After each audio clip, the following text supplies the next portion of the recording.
Before the Gods, How Egypt Built the Universe. Egyptian Mythology, Episode 2, The First Murder. Chapter 1, The First King. Last time you stood in endless dark water and watched a world be built. A hill rose from the chaos. A lonely god took a shape. The sky was lifted off the earth, and the sun fought its way up into the very first morning. By the end, the stage of the world was finally fully set. And onto that stage walked four gods who were not made of air and water and stone, but of something far more familiar: love, power, jealousy, loyalty. Their names were Osiris, Isis, Set, and Nephthys. And this is their story. It is the most important story the Egyptians ever told, and it begins not with a death, but with a golden age. Osiris was the first king. His Egyptian name was closer to Wesir, and he inherited the throne of the whole earth from his father, the earth god himself. Picture the very first reign over a finished world. The Egyptians remembered it as paradise. Osiris was a gentle king, a king who taught. He showed people how to plant grain and harvest it, how to make bread and wine, how to live by law instead of by force. He was bound up in the Egyptian mind with the black soil of the Nile, with green shoots pushing out of wet earth, with everything that grows. Where Osiris walked, the land turned fertile behind him. Beside him ruled his sister and his wife Isis. Her name in Egyptian meant something simple and enormous. It meant the throne, the seat of kingship itself. She was the clever one whose words never failed, the one whose speech could command the world. Remember her. Of everyone in this story, she is the one who refuses to let it end. And then there was the fourth sibling, the brother. His name was Set, god of the red land, the burning desert at the edges of the green. Set was storm and earthquake and the dry killing sand. He was not to the Egyptians simply evil the way we might expect a villain to be. His wild, chaotic strength had a place in the world. Every night, they believed, Set stood at the prow of the sun's boat and helped fight back the serpent of chaos. He was necessary. He was power without order. But power without order, set loose inside a family, has another name, and that name is jealousy. Chapter 2, The Brother in the Shadow. Imagine being Set. You watch your brother rule a perfect kingdom. You watch the people love him. You watch the land itself grow greener under his feet, while you are the god of the place where nothing grows. You are strength, raw and immense, and you have nothing to rule but sand. The Egyptians understood something dangerous here, something true. The most bitter jealousy is not between strangers. It is between brothers. It grows in the one place love is supposed to be safest, and it grows precisely because the love was real once. Set wanted the throne, not the desert, the throne, the green land, the people, the crown his brother wore. And slowly in the shadow at the edge of that golden age, he began to plan the thing that had never happened before. The Egyptians had built a whole universe in their imagination, an endless ocean, a rising sun, a sky held up by a god's bare hands. But in all of it, one thing did not yet exist. Nobody had ever died. Set was about to invent it. Chapter 3, The Beautiful Chest. Here I have to be honest with you about how we know this story because it matters. The Egyptians themselves almost never wrote the murder down plainly. To them, describing the killing of a good god out loud was dangerous, almost like casting a curse. So in their oldest texts, carved into the walls of pyramids more than 4,000 years ago, the death is spoken of only in whispers. The Great One has fallen on his side. The one who lies at Nediot is trembling. That is all. A god fallen on a riverbank. Drowned, some texts say, in the very waters of the Nile he was born to bless. The version you have probably heard, the famous one, comes from much later, from a Greek writer named Plutarch, around 2,000 years ago, and it is unforgettable. Plutarch says Set was patient. First, in secret, he took the exact measurements of his brother's body, every length to the finger. Then he had craftsmen build a chest, not a plain box, a gorgeous thing, carved and painted and inlaid, the most beautiful object anyone had ever seen. and built in secret to one precise size, the size of Osiris. Then Set threw a feast, a grand banquet, his brother the king of honor and dozens of guests, conspirators everyone. And at the height of the evening, Set had the beautiful chest carried in. The whole room gasped, and Set made a game of it. "This treasure," he laughed, "I will give to whichever of you fits inside it perfectly." One by one, the guests climbed in. Too short, too tall, too narrow. Laughter whined, the chest passed around the room. And then, of course, Osiris, trusting, kind, the only one who had no reason to suspect his own brother. He lay down inside the chest, and he fit. He fit perfectly because it had been built around the memory of his body. And the lid came down. The conspirators rushed it, slammed it shut, nailed it fast, and sealed every crack with molten lead so that no air could reach him. Then they carried the sealed chest to the river and let the Nile take it. The first coffin in the history of the world, with the first dead god inside. Scholars will tell you, and they are right, that this chest, this clever trick, appears nowhere in the actual Egyptian texts. It is Plutarch's telling, a Greek storyteller's gift to a myth that the Egyptians left deliberately vague. But notice what the story is really explaining. A body, sealed in a beautiful decorated box, set adrift toward the afterlife. The Egyptians were the people of the painted coffin, the sarcophagus, the mummy. This is the myth of where the coffin came from. The first burial was a murder. Chapter 4, the search. Now the story turns, and it turns toward the woman whose name means the throne. When Isis learned what had happened, she did not rule.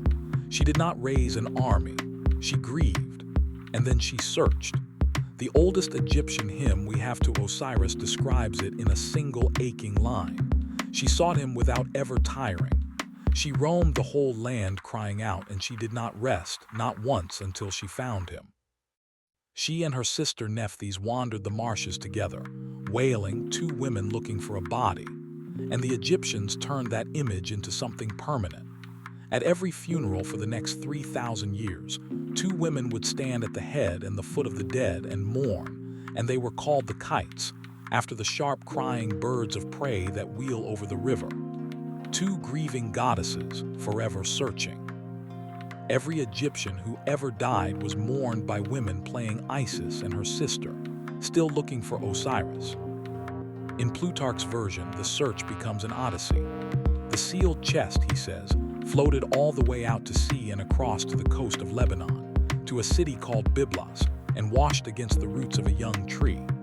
The tree grew around it, swallowing the chest whole inside its trunk, until the trunk was so magnificent that the local king cut it down and used it as a great pillar in his own palace, never knowing a dead god was sealed inside the wood holding up his roof. And Isis followed. All that way, guided by grief and intuition, until she stood in a foreign court and demanded the pillar, and split the wood, and took her husband home. Here too the scholars raise a hand. No Egyptian text sends Osiris to Lebanon. Byblos was real, a city the Egyptians traded with for cedar wood, the very wood they made their finest coffins from. Plutarch most likely braided the Egyptian story together with other dying and returning gods worshipped along that coast. But the heart of it, the Egyptian heart, is older and simpler and never changes.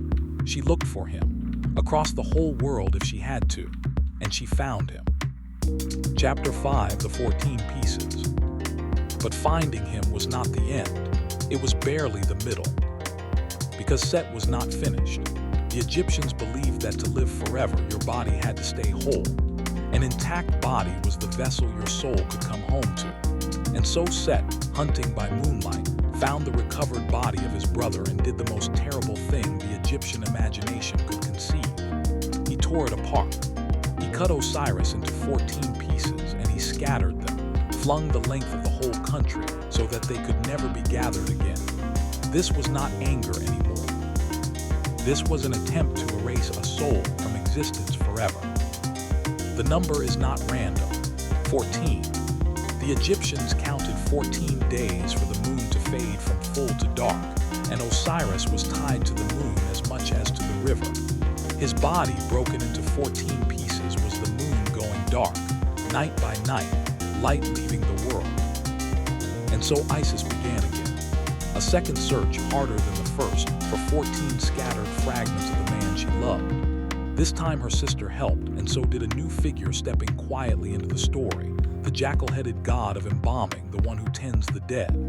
Everywhere Isis found a piece, she stopped and she built a shrine. Think about what that means. By the end, every great holy place in Egypt could claim that a part of Osiris rested there. She did not just gather a body. She made the entire land of Egypt sacred, one buried fragment at a time. She found 13 pieces. Only one was missing, lost in the Nile, swallowed by fish, the one part of him that makes new life. And here Isis does something that tells you everything about her. She did not give up. She fashioned the missing piece herself out of gold and made him whole enough for what came next. Chapter 6, The Greatest Magic. What happens now is, to me, the most beautiful moment in all of Egyptian myth. The jackal-headed god bound the pieces together with linen, wrapping the gathered body tight and straight, and in doing so created the very first mummy. The shape you picture when you think of ancient Egypt, the wrapped and bandaged form, begins right here, as an act of love, putting a torn husband back together. But binding a body is not the same as bringing it back. That took Isis, and the magic she worked is painted on temple walls across Egypt. She turned herself into a bird, a kite, and she beat her wings over the still body of her husband, and the wind from her wings was breath, the breath of life pouring back into him. For one moment, one impossible moment, she called him back across the line that Set had drawn, the line between living and dead. And from that single moment, she conceived a child. An heir, a son who did not yet exist when his father was murdered.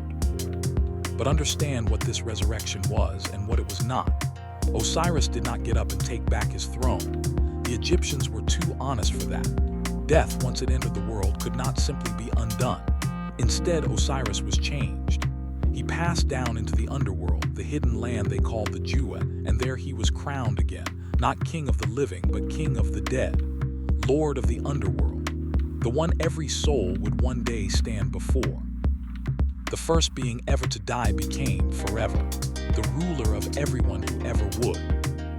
The throne of the living world was empty now, and growing in secret, hidden in the marshes, was the boy who would claim it. Chapter 7, The Hidden Child. Isis was a mother now, and she was hunted. She knew that the instant Set learned a true heir existed, he would hunt the child to the ends of the earth. A living son of Osiris was the one thing that could take back the throne. So Isis fled into the thickest, wildest papyrus marshes of the Nile Delta, a green tangle of reeds and water and crocodiles. And there, in hiding, she gave birth to Horus. In these early years, he is the child, small and vulnerable, the infant god with his finger pressed to his lips. You have seen this image without knowing it, a naked child, one finger to his mouth. That is Horus, hidden in the reeds, and his whole survival is a held breath. The Egyptians loved this part of the story so much that they built their medicine around it. There is a stela, a carved stone, that tells how the god of wisdom gave Isis a bodyguard, 7 scorpions, to guard her and the child as she moved through the marsh by night. One evening, a wealthy woman, frightened, slammed her door in the goddess's face and refused her shelter. The scorpions, insulted on their mistress's behalf, poured all 7 of their venoms into a single sting and struck that woman's innocent little boy. And here is the turn. Isis, who had every reason for anger, heard the mother's screams and could not bear it. She went in. She spoke the secret names of the poison and commanded it out of the child, and the boy lived. Even hunted, even wronged, she healed a stranger's son. But the danger circled back to her own. One day Set found the child, in the form of something venomous, and stung the infant Horus, and Isis returned to find her baby cold and still. And the cry she gave was so terrible that it stopped the sun itself in the sky. The boat of the sun god halted. time stopped. The cosmos itself held still around a mother and her dying child, until the god of wisdom came down and gave her the words to draw the poison out, and Horus breathed again. For thousands of years afterward, ordinary Egyptians who were bitten by snakes or scorpions would pour water over stones carved with this story, and drink it, believing that the same magic that saved the child Horus would save them. Their pain was his pain, and if a god could be healed, so could they. Chapter 8: The Long War. The child grew. The hidden infant became a young man, and the young man came out of the marshes with one demand: the throne of his father. And standing in his way, the desert god, his uncle, his father's murderer. What followed, the Egyptians said, lasted 80 years. And here is the strange and wonderful thing. It was not mainly a war of armies. It was a lawsuit, a court case. The gods themselves convened a tribunal, the whole divine family sitting as a court, with the sun god presiding and the god of wisdom taking notes, to decide who rightly owned the throne of Egypt. Horus, the lawful son and heir, or Set, the stronger, older god. The text that records this is one of the oddest things to survive from the ancient world, because it is funny. The Egyptians told the highest gods in their universe as squabbling, sulking, scheming relatives who cannot agree and keep storming out of the courtroom. The sun god favors Set, because Set is strong and the world needs a strong defender. Wisdom and justice favor Horus, because the law is the law and the son inherits from the father. And the case drags on and on for decades with no one willing to give in. So it spills out of the courtroom and into a series of contests, each one stranger than the last. They turn into hippopotamuses and try to outlast each other underwater for 3 months. Set challenges Horus to a race in boats made of solid stone, and Horus wins by trickery, building a boat of wood and painting it to look like stone, while Set's true stone boat sinks like, well, a stone. And in the cruelest exchange, while Horus sleeps, Set tears out his eye, the left eye, the eye the Egyptians linked to the moon, and buries it. But the eye is found and healed and made whole again, and that restored eye became the single most powerful protective symbol in all of Egypt. You know it even now. The Eye of Horus, painted on coffins, worn as amulets, carved over doorways. Every time you have seen that stylized Egyptian eye, you were looking at the wound of a son healed. They called it the whole eye, the sound eye, and it meant healing, protection, everything made complete again after harm. The very emblem of recovery was born from a mutilation.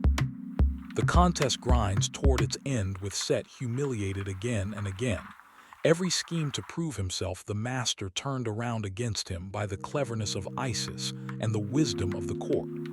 Until at last, the exhausted gods do the one thing they had not tried. They write a letter to the dead. Chapter 9: The Verdict and the Mirror. They wrote to Osiris. Down in the underworld, the murdered king, now lord of all the dead, was asked to judge the case of his own son. And Osiris answered with fury. Why, he demanded, is my son being cheated of what is his? And then he reminded them of something none of them could argue with. Every one of you, he said, every god, every living thing will come down to me in the end. The land of the dead is the one kingdom no one escapes. I hold you all eventually. It was not a threat anyone could ignore. The court ruled at last and unanimously for Horus. The son of Osiris was crowned king of the living world, of all Egypt, upper and lower, and order was restored. And Set was not destroyed. That is important and very Egyptian. His chaos was not erased, it was redirected, sent back to the deserts and the storms, and set to useful work fighting the serpent of chaos in the night. Even after everything, the Egyptians would not pretend that disorder could simply be deleted from the world. It could only be put in its place. And so the story closes the circle. Osiris, the murdered father, rules the dead. Horus, the avenging son, rules the living. And here is where the myth stops being about gods and becomes about you. Because every pharaoh who ever sat on the throne of Egypt was called the living Horus. the son taking up his father's crown, and every pharaoh who died became an Osiris, passing down to rule among the dead, while his own son became the next living Horus. The throne never truly emptied. The king might die, but kingship never did. One murder, one grieving wife, one hidden child became the engine that kept a civilization running for 3,000 years. And it did not stop at kings. Over the centuries, this promise opened to everyone. The Egyptians came to believe that any person, if their body was preserved as Isis preserved Osiris, and if their heart was found to be true when it was weighed before the Lord of the dead, could conquer death the same way he had. In their tombs, ordinary people had their names written with a single word added in front. The Osiris. The Osiris so-and-so. Each person in death, becoming a small echo of the first god who died and did not stay dead. So think about what these people did. They looked at the hardest fact there is, that we die, and that those we love die, and instead of looking away, they built it into a story about loyalty stronger than death, about a love that searched the whole world and would not stop, about a son who set a broken world right. They took the first murder and turned it into the first promise. You will lose people, so will everyone you love. The Egyptians knew that as well as you do, standing where they stood under the same sun. And they decided that the answer to death was not despair, but devotion. That what you do for the people you have lost, the searching, the gathering, the refusal to let them simply be gone, is itself a kind of magic. The kind that beats its wings over the still and breathes life back across the line. The first king was murdered. His wife would not let him stay dead. His son took back the throne. And from that one story, an entire people learned how to face the dark. But the dead king now rules a hidden kingdom, a whole world beneath this one, with its own gates and its own monsters and one final test that every single soul must pass. Next time, we go down into it. Next time, we follow the dead through the underworld, to the moment your heart is laid on the scales and weighed against a single feather.